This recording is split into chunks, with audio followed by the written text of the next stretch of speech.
Hey UX UI community, let's talk non-destructive responsive buttons for design systems.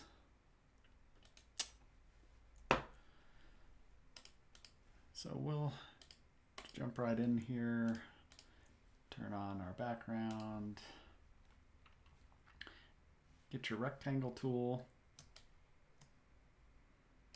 just draw out a rectangle of any shape.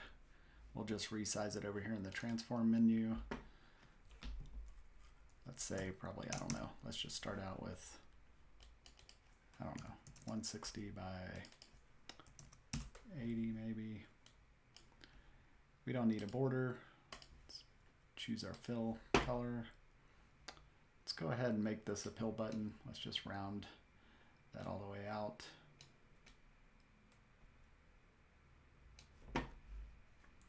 Select your type tool.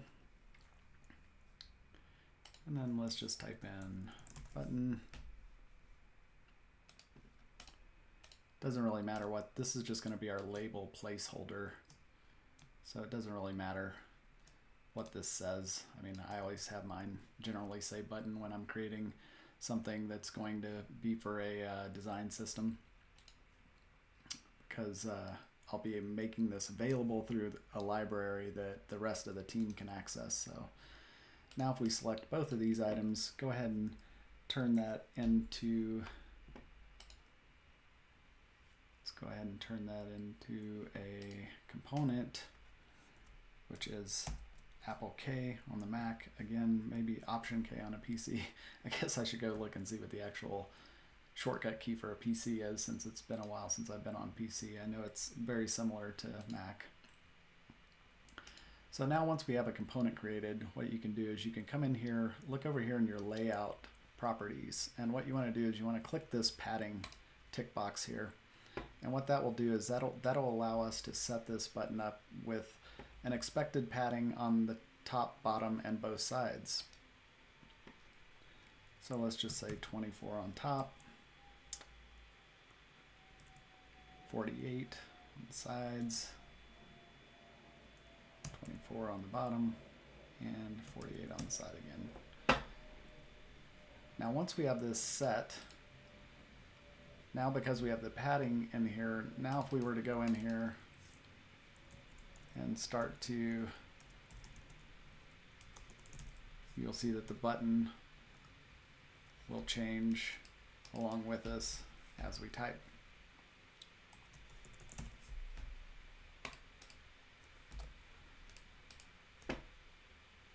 So I'd name this button component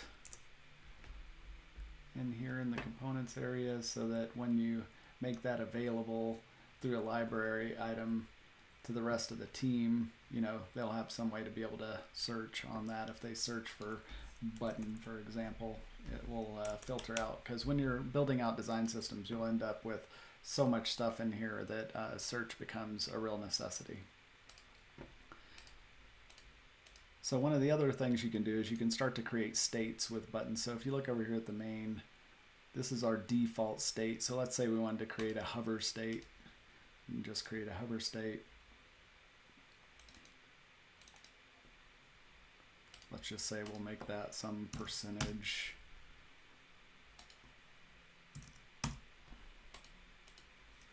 of opacity on rollover or something like that. So now if we test this, we'll see we have our button state in here. And you can create all kinds of states. I mean, you know, I put all of my states into these button components. So, you know, you might want to have, like, let's say an alternate button style or something, alternate button. So maybe your alternate button, maybe you want that to have a border.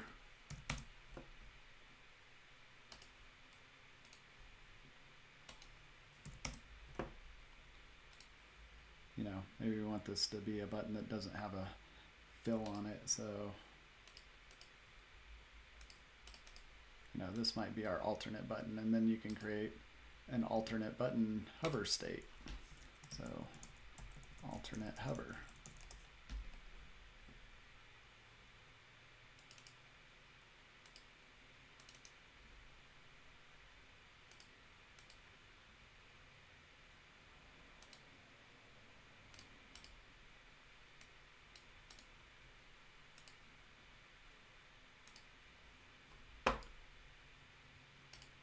So now what you want to do to make this alternate hover work is you go into that alternate state, just click there on the little arrow, and then create a trigger for that. So we want to say on hover, and then we want to auto animate to our destination state will be our alternate hover.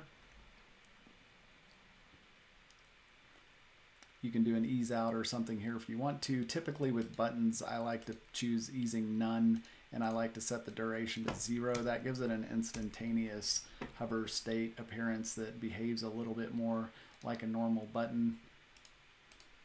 So now if somebody uses this, if we test that, we'll see that our alternate button has a hover state as well. So now we can jump back and forth between these states, and this is now available in the library. And if you've built a design system and you've made that library available to your team, now anytime that your team grabs that from the component library, for example, they can choose whatever state they want. So in this particular case, we've got our default state. We might want our alternate state. They can go in here and they can name these whatever they want. So they can just double click in here and say, you know, edit or whatever it is. Then you just copy that text,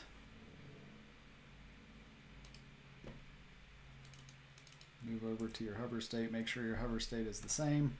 And now you'll see in here in your component instance, you'll see this little triangle with a dot inside of it.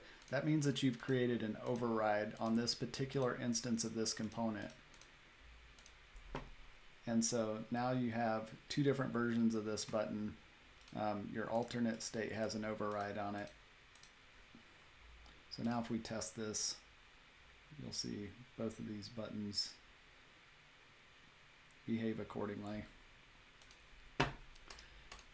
Now the other thing you can do, and I like to keep mine separate personally, but the other thing that you can do is you can create buttons also with icons, for example. So let's just go ahead and do that again. We'll just draw out a rectangle, make it a pill shape, and then from here we know, our width. We're going to edit the width and all that anyway. Turn the border off. Let's go ahead and just select our color. Grab your type tool. Let's go ahead and type button again. Now there may be an argument to be made for doing all of your button states in a single component. I personally like to keep my buttons with icons and buttons without icons in two separate components. It just, to me, because of the way that Adobe has built this sort of component view over here. So when you're in a component, when you start getting a lot of states, and trust me, I've built out components with a ton of states in here, but when you start getting a lot of states, the way that XD has built out this little panel, you can't expand this panel, and you can't tear this panel away and make it its own panel, so you end up doing a lot of scrolling. So I keep a lot of components sort of separate just to make it a little less painful when you're having to go in, when somebody's using your components from your library, they don't have to go in and scroll a mile down to try to find, some other button with an icon in it or what have you. So I like to create like a button component with an icon and a button component without icon. So for me, it's just an organizational choice. So now if we make this a component, again, Apple K on the Mac, now we can just do the same thing that we did here with the padding. So we'll select the padding tick box, and again, we'll go 24,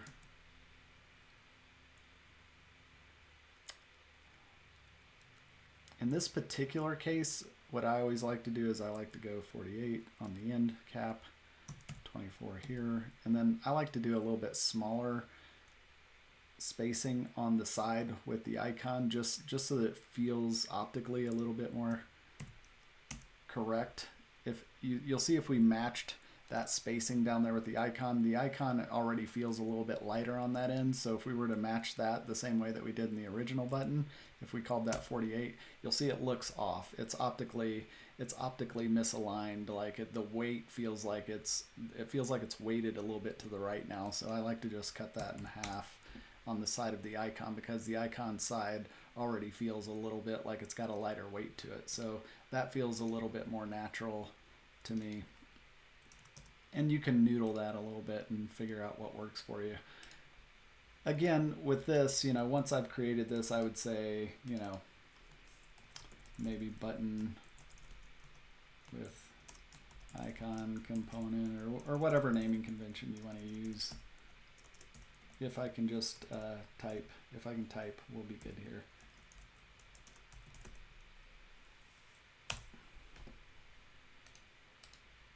My naming conventions aren't typically that long, and when I get into building these things out, but just for the sake of this tutorial, whatever.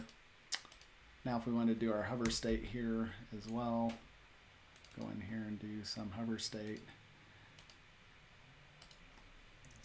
We'll just do it the same way we did the last one. Now what else is interesting about this is, let's say we wanted to build out a bunch of different buttons with different types of icons. You're not always going to need a plus icon, right? You're going to need some other type of icon. So what I like to do then is create states for that as well. It's just like when we created the alternate states for this button. In this particular button, we can go in and create another state. Let's call it this, maybe button with download icon. So now if we just double click into this main component, we can go over here and grab this other icon. And if we actually, here, let me zoom in on this a bit first. So now that we're inside the component, you have to be inside the component for this to work, but you double click into the component, and once you're in there, you can just drag over this other icon, and you'll see how it's wanting to replace that icon. So now if we drop it in place, we don't even have to do any realignment. Now we have a button with an upload icon in it.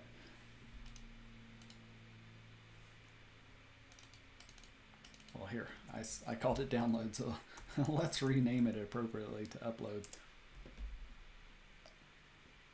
And just like with anything else, we can create another state. Let's call it button with upload hover.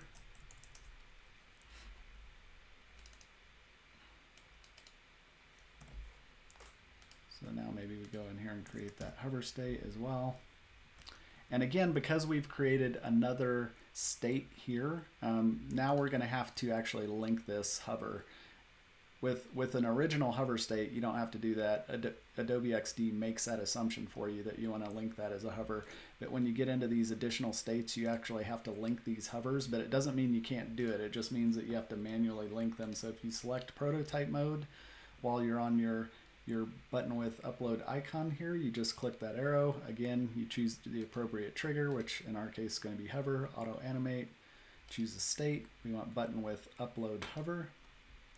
And again, I like to keep 0 easing and 0 duration on button rollovers. That's just the way I prefer them, but you can do, easing on button rollover states as well. From a timing perspective, it starts to feel a little odd when the person rolls over. It takes a minute for the transition to happen, and it just doesn't feel quite natural to me. So when you set it up with these particular settings like easing none and duration 0, it's instantaneous and it feels a little bit more natural, like an actual button would. And then Adobe will make the assumption once we're on that other state that when we roll off of it, that we want to come back to that initial state since we've set that up as hover. So again, now if we test these, you'll see we have all these different states available. So now if somebody comes along and you've got this in your design system, when they choose the button with icon component, just like anything else, they can drag this out onto the stage. They can go in here and say, okay, I want to use the upload icon. Now let's double click into that. Call this upload. And again, you have to do the same thing with your hover state. Otherwise your hover state is going to be different. So you got to go in there and call that upload as well. So now when we test that, we'll get upload button. So what's interesting is you can do as many states, you can do as many states as you want to in here. I've done some pretty advanced embedded components where I've got a component inside of a component, and I've got, I think I've done as many as like 30, 40 different states in something before. And it gets a little difficult to manage again, because Adobe XD won't allow this component module to be torn away from here, and so you end up doing a lot of scrolling. Every time you have to edit, you got to scroll all the way down to the state that you want to edit or whatever. It gets to be a little bit kludgy, and I've actually gone up to the Adobe XD community and dug around and found that there is somebody up there already that has that as a feature request in there. So if you guys are annoyed by this, like I'm annoyed by this, go up and vote on that feature request at the Adobe community page, and let's see if we can get Adobe to put to build out this feature, because ideally all of the panels in here would function like Illustrator or Photoshop, where you could tear these panels away and you could expand these panels. It would make it a lot easier when you're building out things like buttons, for instance, where you've got a lot of states. It starts to get a little cumbersome to have to scroll all the time. I mean, it's certainly doable. It works. It's not great. But anyway, hopefully you found this useful in terms of buttons and button states, and thinking about how you can build out these different sort of button components when it comes time to build those out for your design system. And if you guys have any questions or have any ideas for other tutorials you'd like to see me do, please feel free to just ping me in the comment section there, and I'll see what I can do about getting those up. So we'll see you guys on the next one. Cheers.